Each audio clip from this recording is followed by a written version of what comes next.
नमस्कार मंडळी, आपण सगळ्यांनी बटर गार्लिक ब्रेड खाल्लाच असेल, पण बटर गार्लिक पोळी चपाती कधी खाल्ली आहे का? खूप भन्नाट अशी लागते.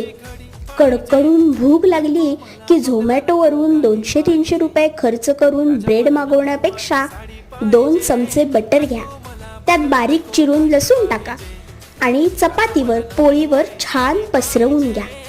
त्यावर चिली फ्लेक्स ऑरेगॅनो टाकून वरून अजून एक चपाती ठेवा, त्यावरही बटर लावा. वरून मोझरेला चीज टाका आणि चिली फ्लेक्स ऑरेगॅनो टाकून ओव्हनमध्ये किंवा आपला बेस्ट ओव्हन म्हणजे तवा त्यावर ठेवून 10 मिनिट झाकून ठेवा. मग मस्त बटर गार्लिक चपाती पोळी खाण्यासाठी तयार आहे. तुम्ही ब्रेड विसरून जाल हे नक्की. Thanks for watching. Please subscribe.